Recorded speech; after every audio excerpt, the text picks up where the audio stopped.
Sejam bem-vindas as meninas que vão assistir nosso grupo de hoje, também a nossa gravação, que nessa noite nós possamos realmente abrir nosso coração para Deus, para que Ele fale claramente para nós, que essa palavra seja extremamente fecunda em nosso coração e que dê muitos frutos.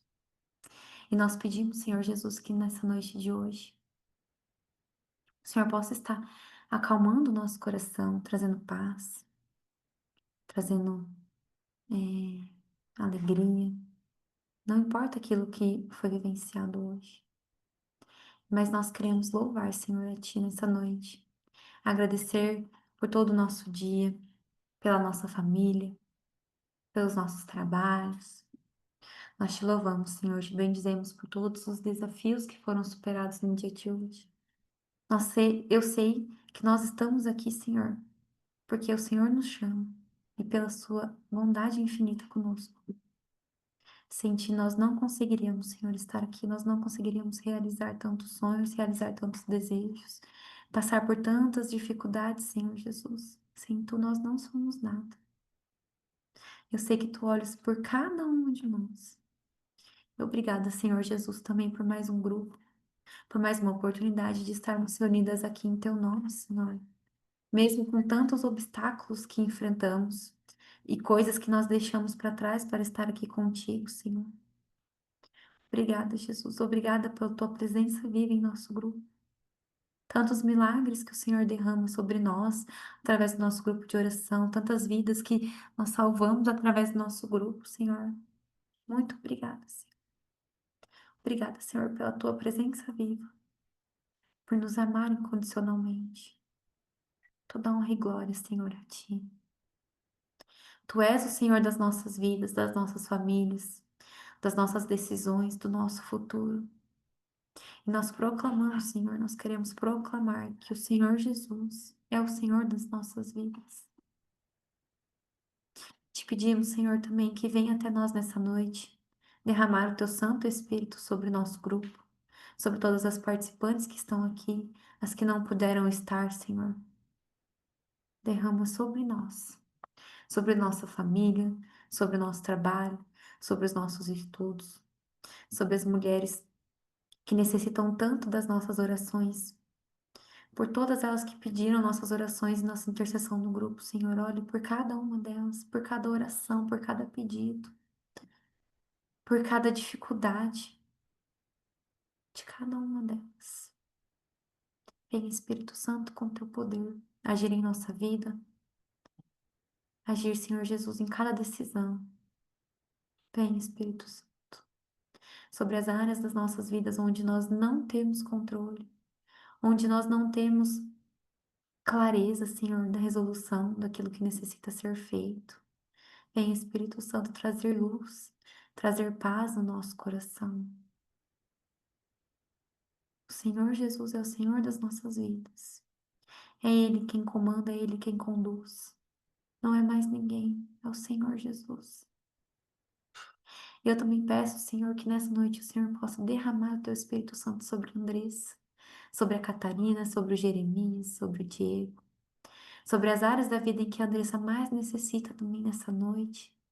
Vem, Espírito Santo, sobre ela, derramando todos os seus dons, para que ela proclame hoje e sempre a sua palavra, da forma que o Senhor quiser. Ela que é uma filha tão amada, querida e obediente a Ti, Senhor, que merece todas as bênçãos que o Senhor derrama, com certeza. Vem, Senhor Jesus, também em auxílio dela nessa noite, em auxílio de todas as dificuldades ou dúvidas, Senhor, nessa noite da vida da Andressa. E nós pedimos também, Mãezinha, que esteja ao lado dela e de todas nós, protegendo, auxiliando, conduzindo ao caminho do seu filho.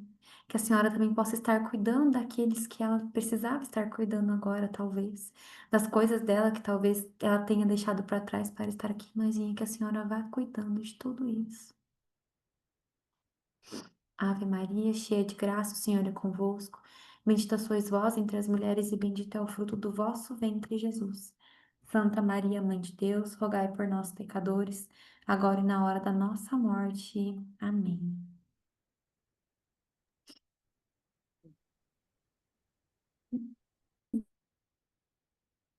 Amém. Louvado seja nosso Senhor Jesus Cristo, para sempre seja louvado.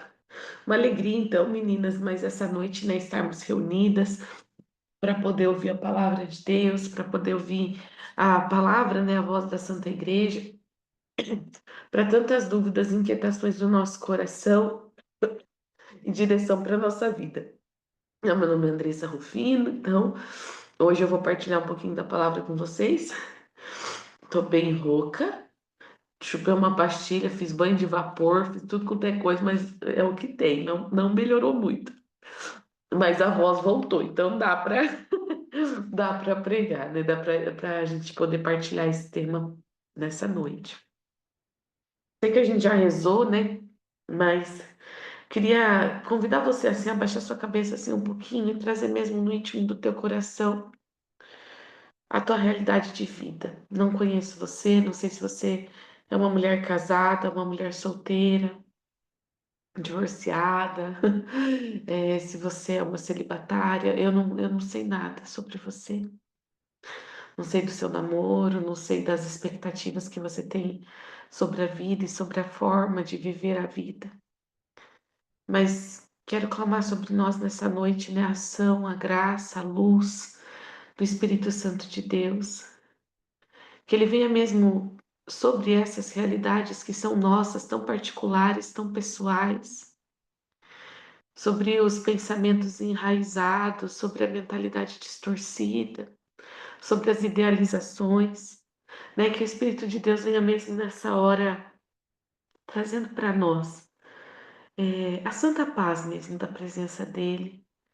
E que ele vá desfazendo os nós, né? A sensação que eu tenho é como se o Senhor fosse tocando em nós, como toca assim cordas, né? Desviando cordas, retirando cordas, para que nós possamos ouvir a voz dele, né? Como música mesmo, como se algumas coisas parecessem para nós em relação a esse tema barulho, né? Tivesse muito barulho, né? E nessa hora o Senhor vai tirando, né? Ele vai deixando como uníssono, né? Um som para que a gente possa escutar, né? O Senhor vai retirando o barulho, vai retirando a confusão na ação do Espírito Santo. Né? E esse Espírito nós queremos clamar que encha o nosso coração, encha a nossa casa, a nossa vida. Unge os nossos olhos, os nossos ouvidos, a nossa boca, as nossas mãos, o nosso coração, para que nós sejamos cada vez mais aquilo que Deus quer. Né? A visualização que o Senhor vai me dando é como, sabe aquela semente que morre para nascer, né? Quando a semente está na terra, ela vai se abrindo, né? Camadas dela vão surgindo até que ela enraiza e começa então a brotar. A sensação que o Senhor vai me dando é essa, né? De que Ele está fazendo no nosso coração agora justamente isso, né? O desejo dele é fazer a gente enraizar para brotar, né?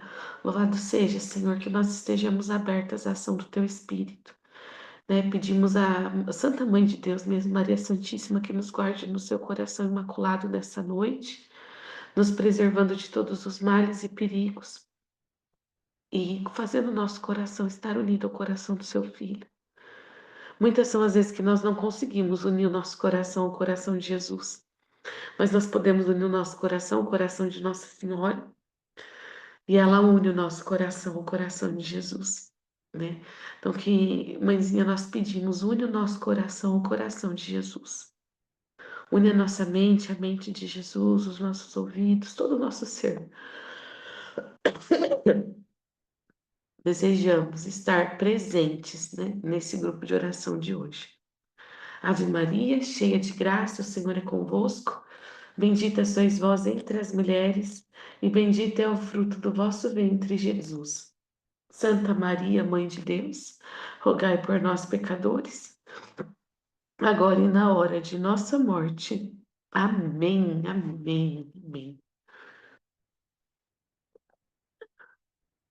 Meninas, vamos então recapitular um pouquinho do primeiro grupo ali de métodos contraceptivos. Antes quero partilhar com vocês, né, essa sensação que o Senhor me dá do desejo dele de nos dar a graça, né? Não sei se você já ouviu esse termo, mas uma graça de presença, que é estar presente naquilo que a gente está fazendo, né? Que muitas vezes nós estamos desatentas quando estamos num lugar, né? A sensação que o Senhor vai me dando é essa, como se o desejo dele fosse nos fazer atentas, presentes, né? Então, nesse momento que nós estamos aqui no grupo, eu sei que temos um monte de coisas para fazer, mas o Senhor quer derramar sobre nós essa presença, né? Estar presentes na nas situações da nossa vida vai mudar a nossa forma de enfrentar as lutas, as dores, as alegrias, porque é estando presente que a gente tem a graça do tempo atual, né? Se a gente está muito perdido no tempo, muito para frente ou muito para trás, a gente vive das graças antigas e não da graça do agora, né? E a graça do agora é a graça que tem o poder de fazer com que aquilo seja realmente enfrentado, não só sobrevivido, né? O Senhor não quer que a gente só sobreviva, o Senhor quer que a gente viva e viva uma vida que é uma vida em abundância, né? Isso chega ao meu coração assim, de tantas formas, né, nesse dia, porque quando a gente vai falando dos métodos contraceptivos, a gente está falando de uma via dentro do casamento, né, que é a via da fecundidade, que é uma via poderosa, é, de vida em abundância, obviamente, mas que fala do tipo de vida que os casais estão vivendo dentro dos seus matrimônios, né? E isso muito sagrado, né? A gente costuma dizer que quando a gente está falando desses temas, a gente tem que falar deles e olhar para eles como quem se reverencia, né? Diante de algo muito sagrado. O território da vida de cada um é único, a história de cada um é única.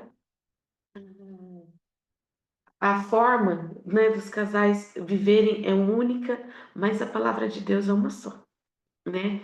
E a verdade da igreja é uma só também, né? Então, assim, a gente pode tentar adaptar um monte de coisas, as coisas do nosso tempo, mas a verdade, ela não se adapta ao nosso egoísmo, à nossa soberba, ao nosso materialismo, né? A verdade, a hora que ela bate no nosso materialismo, a hora que a verdade bate no nosso egoísmo, bate na nossa vaidade, dói.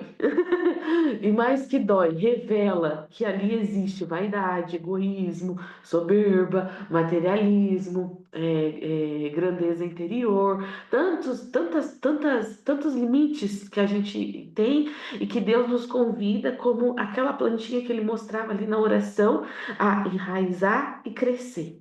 Então, são temas que às vezes a gente olha, a gente não quer nem ouvir para não saber. Meu pai falava muito assim: tem coisa que é melhor não saber para não pecar sabendo, porque, né, a gente procura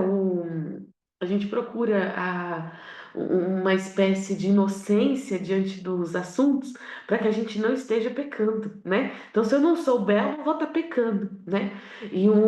Tem um material muito bom de um encontro que a gente prega que chama Kênesis, que o padre fala assim que é como se você pecar sem saber, não muda a consequência do pecado. Muda o ato de pecar, mas a consequência não. Como assim, Andressa? Então, tipo assim, é como se você tomasse um remédio, né? Você tomasse um veneno. Você não sabia que era veneno, estava numa garrafa de coca. Você achou que era coca.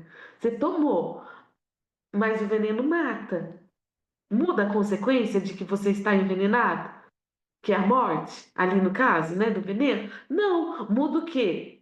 A consciência, né?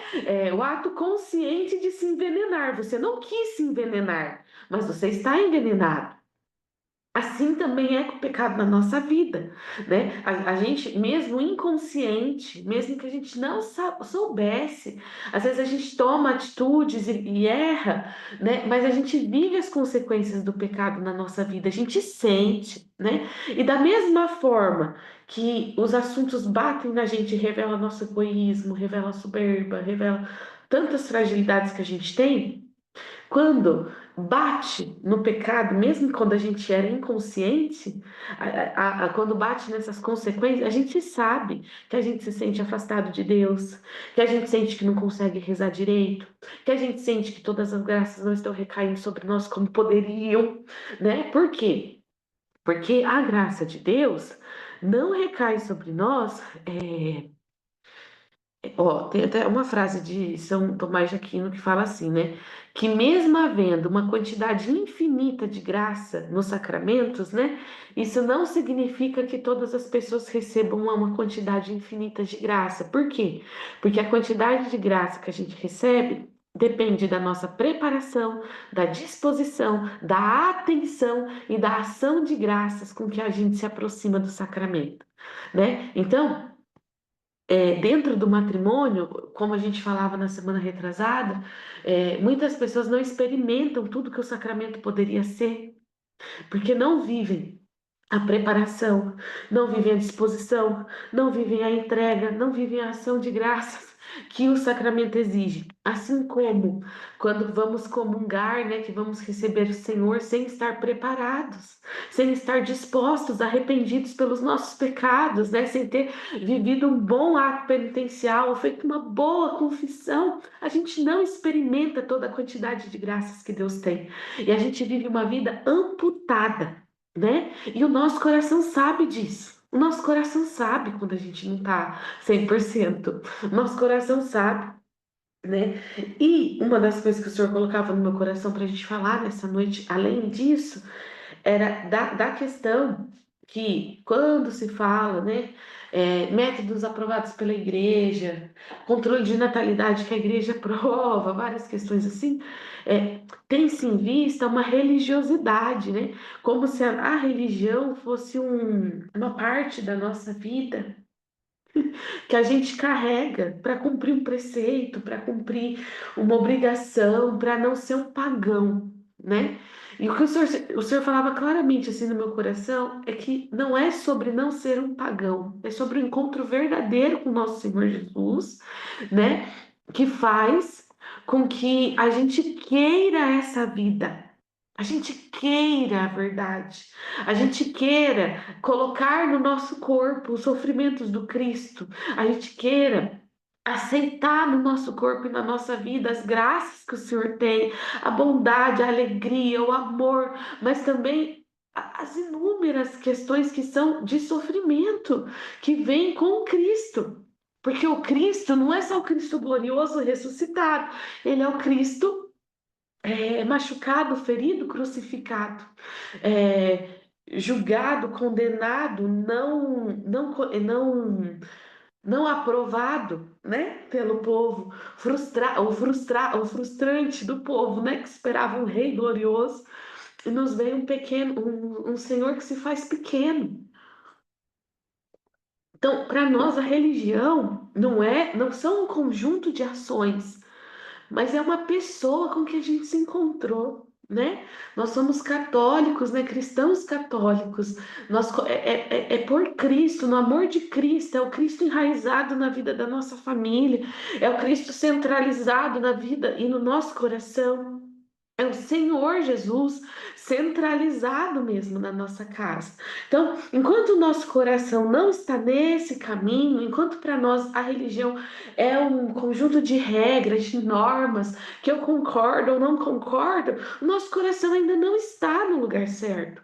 Porque para nós, né, o catolicismo não é esse conjunto de regras, ele é a pessoa do nosso Senhor Jesus, que nós desejamos seguir, amar, adorar, bendizer, engrandecer, que seja conhecido, adorado e amado através das nossas vidas também, né?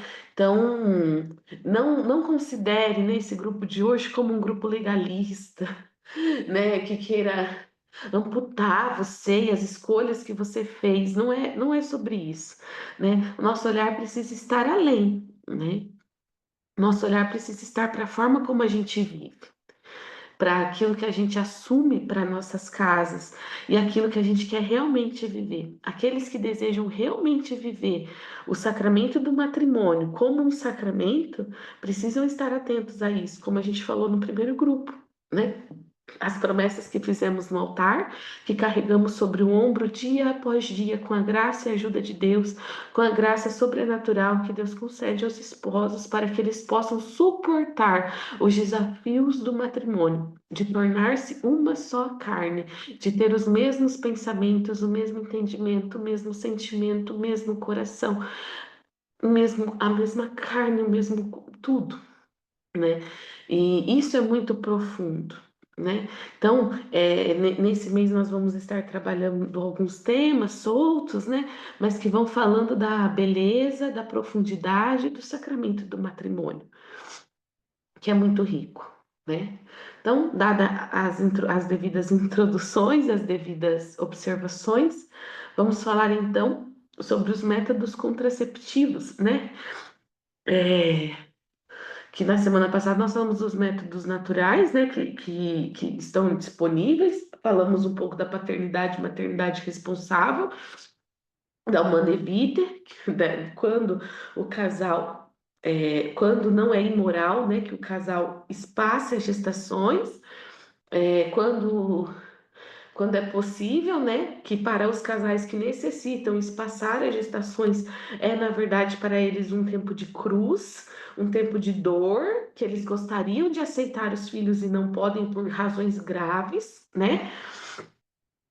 E que é totalmente diferente de você não querer ter filhos nunca, não querer se abrir à vida, não se sentir preparado, não achar que é o tempo certo, não achar que as coisas não estão como deveriam estar no país para poder ter os filhos e usar os métodos naturais para isso. São coisas totalmente distintas, né? E daí o que manda é a ordem do coração, esse ethos, essa transformação do coração que vai mostrar para nós, né? E muitas vezes a ajuda daí de um diretor espiritual, de um bom padre que vai nos orientar nesse caminho, né? De se é hora, não é hora. Muitas vezes a gente procura conselhos, irmãs, com as pessoas, né? Por viverem os mesmos estados de vida com a gente. Ah, vou falar com fulano porque ele é casado, né?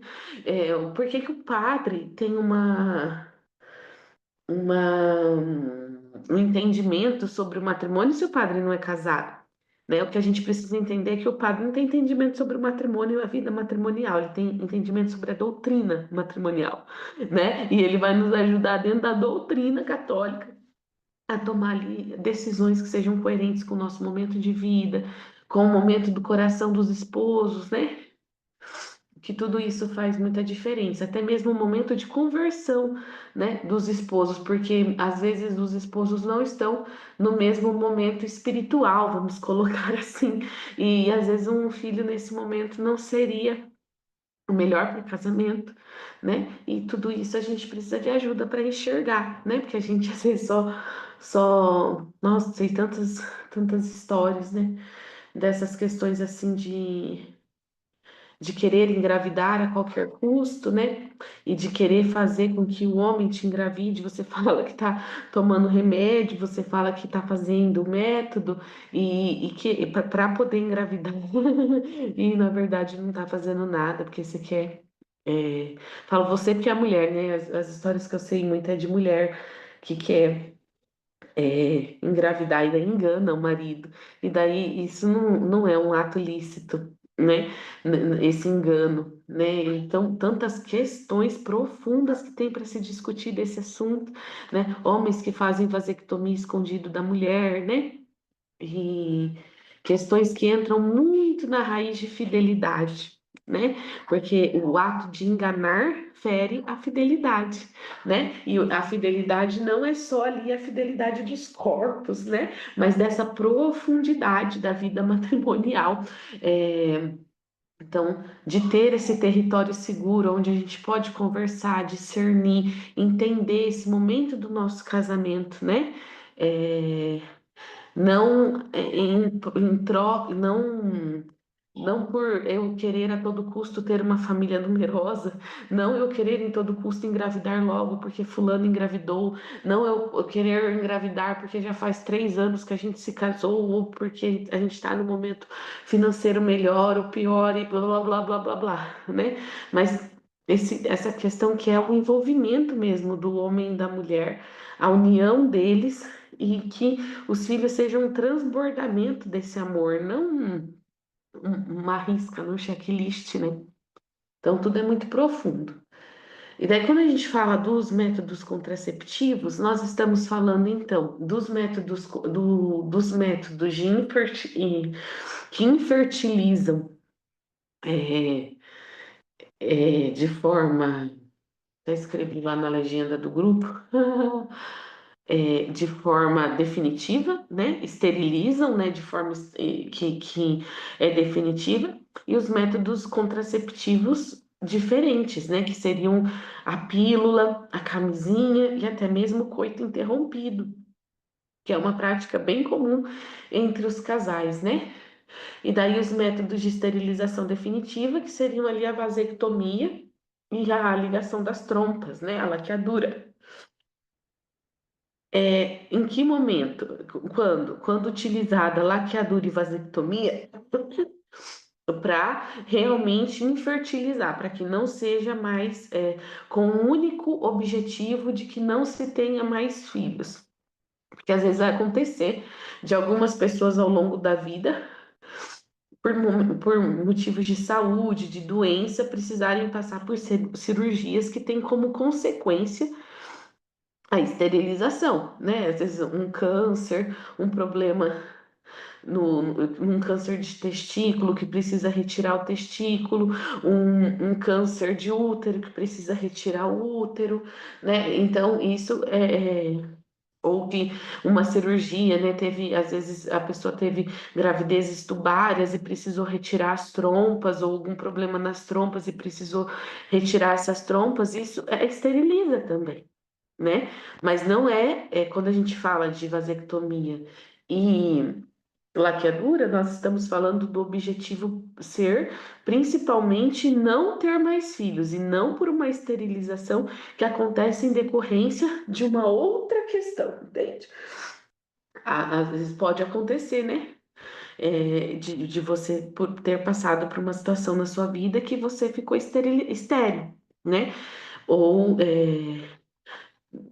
alguns tipos também de problema hormonal e tal. Não é ilícito isso, né? Pelo contrário, pessoas que passaram por situações como essa podem casar-se e não é nula a relação, né? O sacramento, né? O que a gente está falando é de questões de vasectomia, de laqueadura, de coito interrompido e do fechamento à vida que essas condições, né, operam, né? E da forma como elas atingem o sacramento do matrimônio.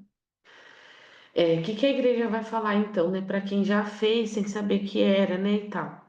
Sem saber que era um pecado, uma falta contra o sacramento do matrimônio. Porque a cultura de hoje, né, é muito estéril, né? A cultura de hoje vai falar para você que 2 filhos tá bom, né? Esses dias eu escutei, lembrando que eu tô aqui muito barriguda da Catarina. Ah, mas agora com 2 tá bom, porque um casalzinho, né? É tudo que precisa, né? E a gente não precisa responder, a gente nem sabe se Deus vai conceder para nós mais filhos, né? A gente não sabe nada, mas existe essa cultura, né? Então, nós já fomos criados numa cultura muito, é, diga não à vida, né? Então, para nós, algumas questões são meio comuns, assim, né? A gente escuta com naturalidade, nem fere os nossos ouvidos, né? A gente já pensa mesmo um casalzinho, 2, no máximo 3, né? Para caber dentro de um carro. Essas são as questões que a gente normalmente vai, porque pagar a escola, né, essas coisas estão muito caras. Então, para um casal que já fez a opção pela vasectomia, pela laqueadura, que são as esterilizações definitivas, o que a igreja vai colocar? Que, sabendo que é algo que fere, eles podem desfazer o procedimento quando possível, né? E quando não é possível desfazer o procedimento, são chamados a uma vida de oferta, de sacrifício, de oferecimento mesmo de atos de caridade, né? De penitências, né? Em sufrágio mesmo, né? Dessa ofensa, quando não é possível desfazer. Só que para desfazer ou para oferecer penitências, caridade em prol dessa situação, eu preciso estar arrependido.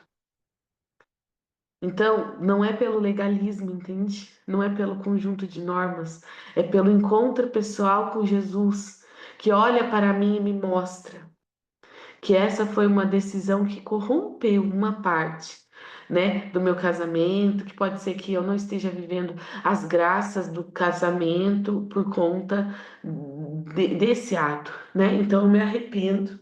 Volto meu coração para o Senhor e ofereço os sacrifícios, ofereço os atos de caridade, ofereço os atos de penitência em, em reparação, né, ao ato que não pode ser desfeito. Mas muitos casais, hoje em dia, a gente tem visto, né, muitos casais que conseguem fazer a reversão, principalmente da vasectomia, né, que é a parte ali das trompas é mais complexa mas principalmente da vasectomia. E eu acho bacana falar sobre isso, porque hoje em dia tem-se que é muito respeitoso que o homem faça vasectomia no lugar da mulher fazer laqueadura, porque a sociedade já entendeu, né? O mundo de hoje já entendeu que a laqueadura para a mulher é uma coisa que pune muito a mulher, né? Porque a mulher é um ser hormonal, cíclico, né? E quando ela vive o processo de laqueadura, a mulher sofre muito, o corpo da mulher sofre, porque uma parte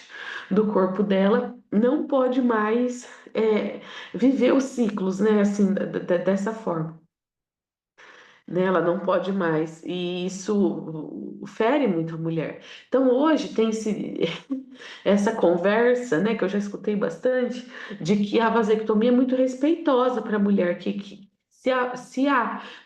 a fertilidade de todo dia é do homem, então o homem precisa se responsabilizar pela fertilidade, então ele faz a vasectomia. Para quê? Para que ele possa ter relação sempre que ele quiser, sem se preocupar com engravidar, né? Não é esse discurso da vasectomia?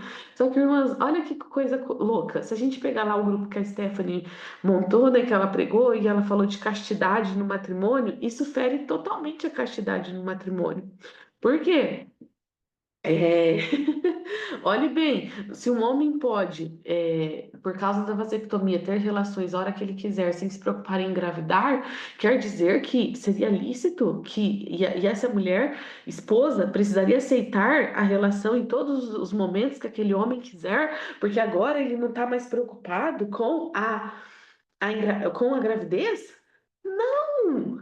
Então, assim, em alguns casos que a gente acompanha, a gente vê que daí então esse homem começa a cobrar da mulher uma disposição sexual, né? Porque agora não tem mais perigo de engravidar, então agora ele quer, né? Então, não é casto, não respeita a dignidade do outro, a vontade, o momento do outro, né? Então, o que vai mudar? Claro que não são todos os casais assim, mas a gente vê casos de que sim, que tem mulheres que sofrem pós-vasectomia com essas questões. Aí você fala assim, Andressa, mas então qual que é o problema? O problema é o lugar do coração. O problema é o lugar do coração, né? Porque se eu trago isso em alto grau no meu coração, quer dizer que eu não tenho um coração casto ainda, né? Então, dentro de todas as questões, você vai ver que a virtude da castidade, da prudência, que a irmã, né, vão sempre caminhar unidas, de mãos dadas dentro do matrimônio, porque são dois que são um, uma só carne, mas são dois, dignidade, né, e tal. Ah, então daí a mulher fez laqueadura. Agora que ela não poderia mais engravidar, ela é obrigada a ter relação sempre que o marido quer, ou ela precisa se submeter a coisas que antes não, ou sei lá, tantas discussões, né, que tem sobre esse assunto, né? Mas a gente precisa enxergar o porquê que nós aprovamos os métodos contraceptivos. Por que que eu acho que o método contraceptivo, como a vasectomia, a laqueadura, que são esterilizações definitivas, são bons? né? Por que que eu acho que o coito interrompido é um bom método, né? No lugar do Billings, por exemplo, onde a gente pode ter a relação completa, e no coito interrompido, se você não sabe, eu vou usar os termos corretos, tá? Mas quem tem ouvidos mais polidos, me desculpe. O coito interrompido, há a penetração do pênis na vagina, né? E quando, um pouco antes da ejaculação, né? Antes do homem ter mesmo ali o orgasmo e ejacular, ele retira o pênis da vagina para não ejacular dentro. Porém, isso é ilícito, porque a igreja vai falar que o sêmen tem que ser depositado dentro da mulher, até essa é uma das questões do porquê do sexo oral não poder. A gente pode ter carícias orogenitais, mas não sexo oral onde tem orgasmo, né? Que o sêmen é derramado dentro da boca, porque a igreja fala que o sêmen tem que ser depositado dentro, no interior ali da vagina da mulher, né? No canal. E daí, nesse movimento que o homem faz de tirar o pênis, né? Mal sabem a maioria dos casais que quando o homem começa a ter ereção, ele começa a soltar um liquidozinho transparente, assim, né? Que é tipo uma lubrificação mesmo do pênis. Aquela lubrificação transparente, que é pouquinha e tal, aquela lubrificação já possui uma quantidade de espermatozoides. Então, se a mulher tiver no seu tempo fértil, né? Ela já tem espermatozoides dentro dela, se for liberado um óvulo, né, por ela estar ovulando, né, ela pode, possivelmente vai engravidar, né? O coito interrompido é uma das técnicas menos assim, eficazes mesmo para a questão de não engravidar, né? E aí a camisinha, né, que mantém ali dentro da camisinha os espermas, né, o espermatozoide. Porém, já expliquei essa questão da igreja dizer que o lícito é ser depositado dentro, né, no interior da vagina da mulher, e na camisinha eles ficam depositados na camisinha. Só que tem muita camisinha que fura, né? E daí mesmo assim engravida. O que nós precisamos investigar no nosso coração é o porquê nós ainda acreditamos que esses métodos são eficazes, que eles são bons. Filho! Oi! Oi! Olá, dá oi para as meninas. Fala oi, boa noite. Aí, ele empurrou a porta e abriu. Aí, vai lá com o papai. Então, assim, a gente que tem que investigar no nosso coração, porque nós acreditamos, né, que esses métodos contraceptivos são melhores do que o método natural de ovulação, onde eu observo o ciclo da mulher, onde eu respeito os períodos anovulatórios, né, que ela não está ovulando, aonde o casal pode ter relação se tiver motivos graves para não tê-los no período fértil, né? Pode ter relação nesses períodos infecundos e nos fecundos, né? É, respeitando cada um aquilo que Deus deu, né? O homem ainda ali sem esterilização e a mulher sem esterilização também, né? E o casal podendo viver o gozo e a alegria da relação que Deus concedeu quando criou a relação. Né? Então, assim, eles não vivem nenhum tipo de relação amputada, né? Porque daí não precisa de camisinha para se proteger, o coito interrompido, e muito possivelmente, né? O homem não experimenta o prazer completo, a mulher não experimenta o prazer completo, né? Então é uma. Esses dois. É um tipo de relação mutilada, né? E no anticoncepcional, mas Andressa, no anticoncepcional, a gente não precisa usar camisinha nem nada, sabe? Não, mas tem muitos casais que tomam anticoncepcional e usam camisinha mesmo assim. E as mulheres que tomam anticoncepcional experimentam uma outra parte, né? Que é a dificuldade com a lubrificação, o ressecamento ali da vagina, as próprias questões de libido, a própria dificuldade de concentração no sexo, né? Que vão mutilando a relação sexual do matrimônio, né? Aonde é o ambiente em que a gente pode viver a relação sexual de forma lícita, honesta, boa, agradável a Deus, né? E para finalizar, né? Ainda hoje Tava pensando nisso hoje, que ainda hoje alguns casais acreditam, né, que só pode ter relação sexual quando se pretende ter filhos, né? E esquecem, focam no caráter procriativo, né, da união sexual, e esquecem da união, do caráter unitivo da relação sexual, né, que é importantíssimo para a vida do casal, importante, né, e para ter, né, uma relação que é unitiva, a gente precisa ter a mente dentro, totalmente presente no casamento, o olhar totalmente presente no casamento, né? Que é essa presença que o Senhor Jesus ia falando para nós, que ele quer nos conceder, né? Já há alguns dias tenho sentido assim, o Senhor falando esse olhar para o matrimônio com amor, olhar para o matrimônio com esperança, olhar para o matrimônio como uma grande celebração do amor, não só para o dia, onde é aquela festa bonita que muitas pessoas fazem, né? Vestidos bonitos e toda coisa que é realmente um dia especial, mas no dia a dia, uma grande celebração do amor. O eu escolho você, você que escolhe eu, a gente que se escolhe, continua se escolhendo, continua se querendo, não porque a gente é muito magro, não porque a gente é gordo, não porque a gente tem roupa nova, não porque a gente está maquiado, não porque a gente está sempre cheiroso, mas porque a gente quer um ao outro. E querendo um ao outro, nós estamos realmente desejando o céu um para o outro. E querendo os filhos que vêm deste casamento, nós queremos o céu para os nossos filhos, né? Nós não estamos preocupados com a vida material única desse mundo, se a gente fala todos os idiomas, se a gente vai ter todos os cursos, se a gente pode comprar o melhor carro, mas de chegar no céu e não terem cadeiras vazias, né? O Padre Paulo Ricardo fala, né, que a gente vai chegar no céu e o Senhor vai mostrar para nós as cadeiras vazias dos filhos que Ele queria ter dado para nós e a gente não quis conhecer, né? Tem até uma série que é dos abortos ocultos que ele fala assim que o Senhor vai mostrar para nós o rosto dos nossos filhos que nós não quisemos ter. E eu fico falando assim para Jesus que eu quero muito conhecer os rostos dos filhos que ele quis me dar. Né? E que eu desejo muito que a gente, como família, consiga assumir a responsabilidade que é de criar almas para Deus, sabe? De nas nossas casas a gente está menos preocupado com quanto dinheiro a gente tem no banco, ou como que a gente vai fazer para pagar as contas do mês que vem, do que com o amor que une a nossa família, sabe? Que não é só com o sexo prazeroso, que daí a gente vai entrando em outras questões de casais que precisam para sentir prazer de brinquedos, de erotização, de pornografia, de buscar outras pessoas fora do seu próprio matrimônio para se desejarem, né? Não, mas é de uma verdade absoluta da família, sabe? Onde a gente se olha e se quer e se escolhe e se lembra, porque vive a graça santificante do casamento, do matrimônio. Sem essa graça não é possível andar, né? Então, você fala assim, Andressa, meu casamento está sendo atingido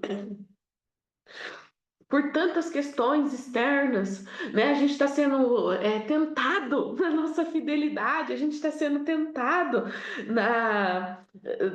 em tantas questões, assim, na comunicação e tal. E eu te pergunto, como é que está a vida, a vida do seu casamento, a abertura à vida do casamento? Porque se estiver amputado, muito provavelmente você esteja vivendo uma porta fechada, é necessário que se arrependa da porta que fechou. É necessário que busque em Deus. E se você não se arrepende, você fala, mas foi o melhor para minha família.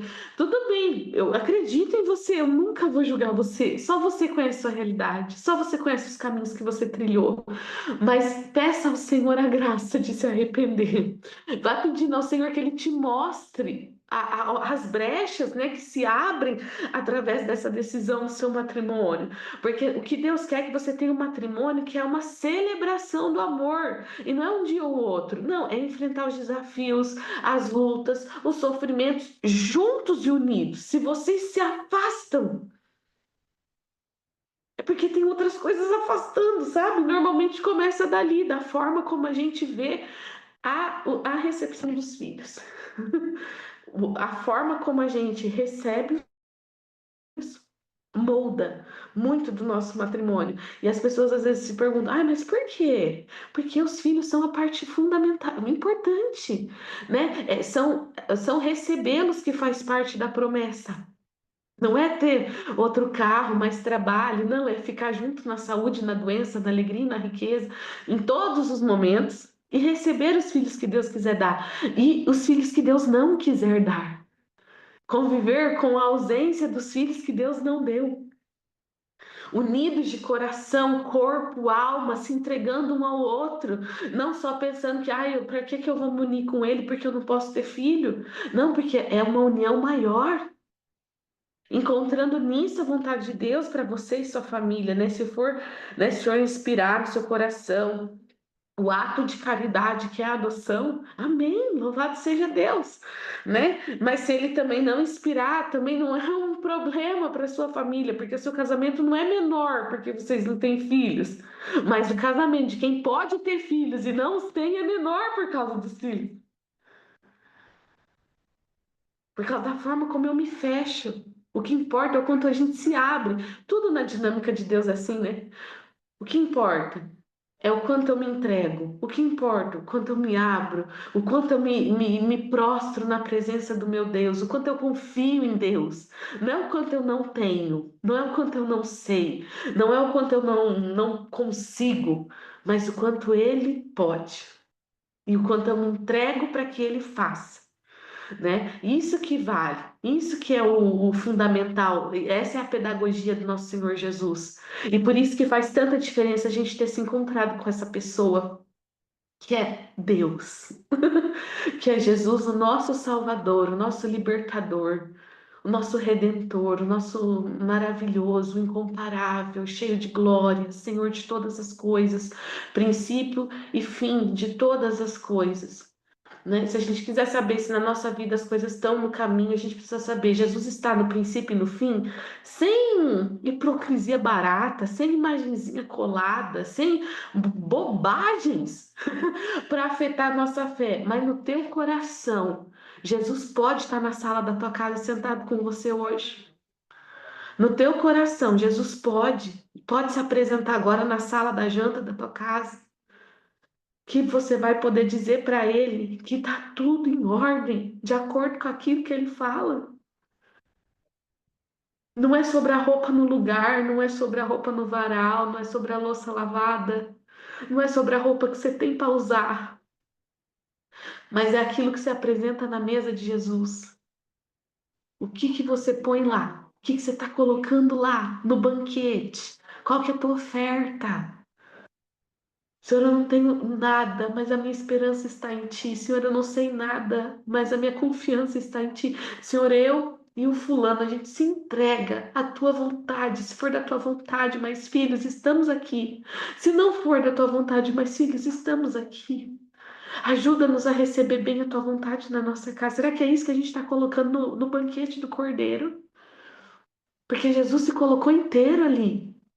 Será que a gente está colocando dinheiro do dízimo? A gente está colocando imagens novas que a gente comprou muito bonitas para nossa casa, o piso bonito que a gente trocou, mas não está colocando o coração lá. 20 anos de casado, que bonito, boda de prata. E nesses 20 anos, quais são os frutos do matrimônio? Nesses 5 anos, nesses 3 anos. Não, e início, eu não estou dizendo só dos filhos físicos, né, que a gente tem, que às vezes parece, então é para eu ter 10 filhos. Não, às vezes Deus vai mandar dois, vai mandar três, vai mandar um, vai mandar nenhum. Não é nesse mérito. Mas os frutos espirituais desse matrimônio, né, a bênção que escorre da sua casa, né? Será que essa casa é realmente um lugar de presença de Deus? Será que você tem tido cada vez mais atenção com o seu esposo? Porque as pessoas falam, né? Ah, não, mas o matrimônio é assim no começo, depois fica no costume. Você se acostuma com a presença do outro. Não, os frutos espirituais vão passando ali pelo conhecimento do outro, pela descoberta da nova pessoa que o outro é todo dia. Porque a graça de Deus está agindo na nossa casa, na nossa família, fazendo nova todas as coisas. Então, se são novas todas as coisas, são novas todas as pessoas também. Os meus filhos, o meu esposo, né? Eu mesma, né? Será que a gente consegue ver a transformação que Deus vai operando em nós como família diante das graças que temos recebido dele? Ou essas graças elas vêm e não penetram o nosso coração duro de pedra? Eu tenho minha própria opinião, tenho meu próprio jeito de fazer. Eu me viro depois, né? Então, esse fechamento à vida, né? Ele não é um fechamento só numa decisão, porque é uma decisão muito importante da vida do casal, mas é uma decisão que reverbera em muitas áreas da vida. Por isso a gente precisa ter atenção, né? A forma como a gente decide, que tem talvez casais que possam até ser orientados, né, para essa decisão. Depende do momento, do grau, da forma como se está vivendo, de onde está seu coração, né? Então, que nessa noite a gente possa, meditando mesmo nisso, nessa verdade, né? A verdade que vem e bate no nosso coração e nos revela quem nós somos. A verdade da qual nós não podemos fugir, né? Que é a pessoa do nosso Senhor Jesus. Ele que fala: Eu sou o caminho, a verdade e a vida. O caminho é Ele, a verdade é Ele, a vida é Ele e vem dele, né? Senhor que dá a vida, que abençoa a nossa casa, que nos dá esperança, né? Que se faz a esperança para nós, é aquele que vem hoje, né? Adentrar os nossos lares e trazer para nós a sensação que o Senhor me dá é justamente essa, né? Ele desejoso de que nós abramos, né, as portas da nossa casa para que Ele possa entrar. Veja o Senhor espreitando algumas famílias de cantinho, assim, olhando e pedindo para você se Ele pode entrar na tua casa hoje. Se Jesus, se Ele pode participar do banquete, né? A sensação que eu tenho é como se muitas mesas estivessem postas com muitas coisas, mas aquilo que importa, que é Jesus entrar e poder ver tudo, ainda não aconteceu, né? Que nessa noite o Senhor possa entrar nas nossas casas. Senhor, nós queremos te acolher na nossa casa. Queremos te acolher nas nossas vidas e nas nossas histórias, Senhor. Tu és um Deus tão delicado, Senhor. Tu tens tanta delicadeza, tanta suavidade, Senhor, tanta bondade para conosco, Senhor. O Senhor vai me mostrando assim como Ele cuidando de nós, como um pastor cuida de ovelhas, limpando os pelos, né? Desfazendo os nós. O Senhor vai dizendo que Ele quer cuidar de nós, né? Ele não é um Deus que nos julga, mas é um Deus que nos ama, que nos aproxima dele, né? E às vezes a gente quer fugir do nosso pastor, mas hoje Ele nos chama para perto e mostra que quer estar perto de nós, muito perto de nós. Obrigada, Senhor, porque o Senhor quer estar perto das nossas famílias, Senhor. Nós não precisamos esconder de Ti nossas ações, Senhor. Nós podemos correr para Ti com as nossas ações e entregar no Teu altar, Senhor, e pedir de Ti, Senhor, a misericórdia sobre as nossas vidas, sobre as nossas atitudes, a clareza sobre as atitudes que precisamos tomar, Senhor, nas nossas casas e na nossa vida. Abra-se, Senhor, um tempo, Senhor, onde a Tua voz é ouvida nas nossas casas de forma nova, de forma profunda, Senhor. Vinde em nosso auxílio nessa noite. Se apressa, Senhor, em nos socorrer e nos dá, Senhor, a graça da atenção. Sensação que o Senhor fala de novo da atenção, né? O Senhor quer, assim, voltar o nosso olhar para a vida para o nosso marido, fazer a gente voltar a olhar as qualidades do nosso esposo, né? A sensação que o Senhor vai me dando é como se a gente visse muitos defeitos por conta da convivência e essa proximidade fosse assim, como que sujando os nossos olhos, né? E o Senhor vai falando para nós, nos convidando a voltar a sorrir para os nossos esposos, voltar a sorrir das coisas que eles falam, voltar a olhar com olhos de ternura, olhos de amor para eles, né? Colocar o olhar no rosto, no corpo, ver como mudou com o tempo. E agradecer ao Senhor esse esposo, né, que Ele foi colocando na nossa vida. Mesma coisa, olhar para os filhos, né? Às vezes a gente tem tanta firmeza, porque a gente quer educar, a gente quer dar disciplina e tantas questões, e a gente esquece de olhar com amor, né? O olhar que cura, o sorriso da mãe que cura, né? Minha mãe sorriu para mim, minha mãe me aprova, minha mãe me valida, minha mãe está comigo, né? Minha esposa me aprova, minha esposa é feliz comigo. né? Que o Senhor nos dê essa graça nessa noite, a graça da atenção, né? O Senhor estava mostrando como se fosse uma geladeira cheia de condimentos, de coisas lá dentro.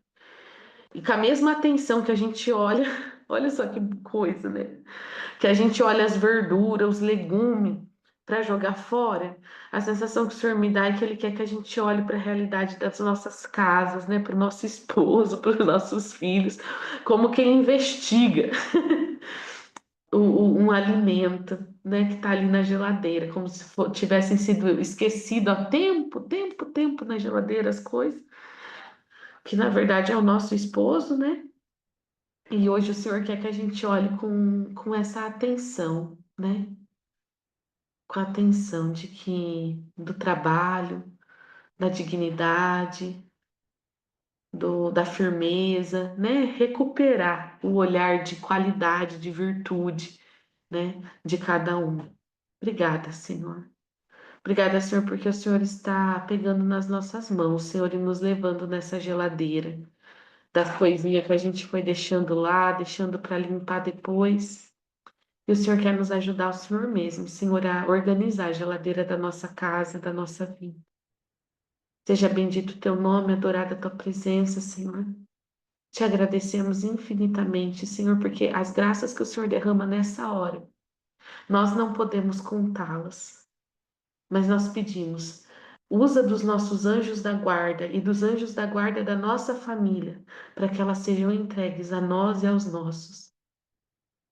Movimenta, movimenta nessa hora, Senhor, os anjos da guarda de cada uma dessas mulheres que estão aqui, deste grupo de oração, e entrega, Senhor, a cada família as graças que são mais necessárias e urgentes do dia de hoje. Eu vejo assim um grande cesto mesmo de graças, de bênçãos que o Senhor está entregando nessa hora através do seu anjo da guarda e do anjo da guarda da sua família, né? Naquilo que é muito difícil para você, você pode pedir ajuda para o anjo da guarda da pessoa com quem é difícil você se relacionar, né? Se é seu esposo, você pede ajuda para o anjo da guarda dele, né? E assim a gente vai vendo Deus realizar uma obra nova. Bendito seja, Senhor, fica conosco. Te agradecemos por mais esse grupo, por mais esse dia e pedimos, sela em nós a obra iniciada, que não se perca em nós a obra das suas mãos, pelo contrário, que se enraize e cresça a planta, a semente que o Senhor semeia no nosso coração no dia de hoje. Louvado seja nosso Senhor Jesus Cristo, para sempre seja louvado. Amém. Amém, meu Deus. Sempre uma aula quando você está falando pra gente. E eu achei interessante quando você falou, né, das pessoas que às vezes não querem entrar, porque às vezes preferem não saber para não pecar, né? Mas é isso mesmo que você falou, e esses dias eu escutei isso, né? Se a gente bebe veneno sem saber, a consequência é a mesma, né? E o quão bom é a gente saber e a gente tentar aprender e tentar mudar. Porque fico pensando, não é para nós, é para Deus, né? Tudo que a gente precisa fazer tem que ser para o Senhor. Então, eu achei isso me marcou tanto, né? Que é uma coisa que eu fiquei pensando essa semana, né? Sobre isso, eu tava conversando com algumas pessoas também que foram, casaram recentemente e, sim, estão impedindo os filhos. Por motivo, nem, né? Mas, assim, respeita, né? A gente respeita, nós precisamos, porque isso é uma escolha do casal também, né? E também as pessoas elas têm que entender, né, que é, eu esses dias também eu tava vendo no Instagram, né, e vendo aquelas pessoas que tem, acho que tem uma mulher que ela tem 13 ou 12 filhos, eu não sei. E eu fico pensando, meu Deus, eu acho que eu iria ter um ataque cardíaco, né, se eu tivesse tudo isso de filhos. Mas eu fico pensando que o Senhor, ele dá para nós o sustento, ele dá a força,